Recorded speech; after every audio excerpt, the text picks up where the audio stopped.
Can you hear me now? We can hear you now, Ralf. Okay, Ralf, good. Ralf, my question for you was David De Gea really rolled back the years there tonight with a terrific performance and showed really why he is one of the best goalkeepers there in the world. 2 fantastic saves tonight, Ozan Kabak. Yes, I can only agree. Fantastic performance by David. And he was probably man of the match, especially in the second half. He had 2 or 3 brilliant saves. Sam Wallace? Hi, Ralf. Can you just tell us what you thought of the overall performance? And I know it's early days for you, but how you think the team are progressing towards your vision that you have for them? It was a completely different game compared to last Sunday. And this had also to do with the performance of our opponents. I think Norwich did extremely well. Very courageous performance, very proactive, very aggressive.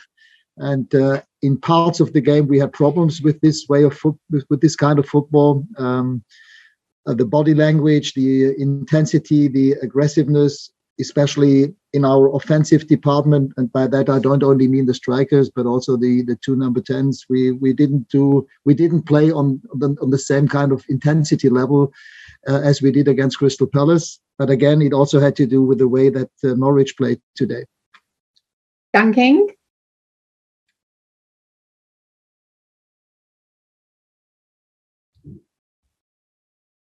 Hi, Ralf.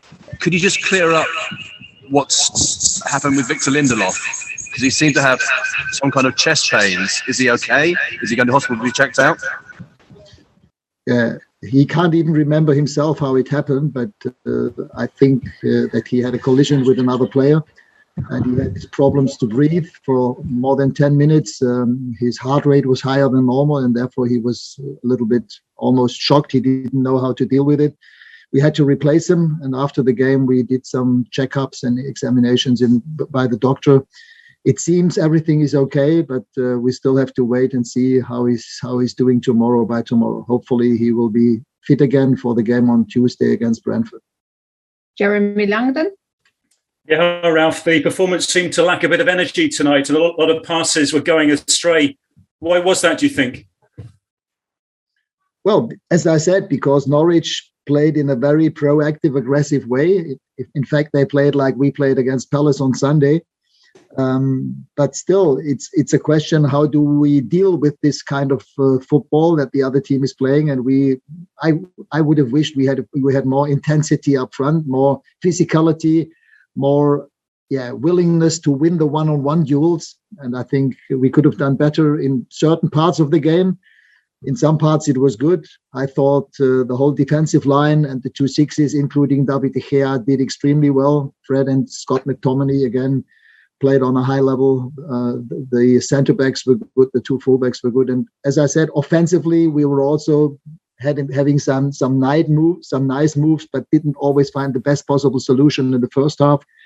And in the second half, especially after we had scored our goal, then again, it's a question of intensity, and we conceded too many corner kicks, too many free kicks from the side, and therefore it was always never a game where we had the feeling that nothing could happen, and this is something we have to get better on.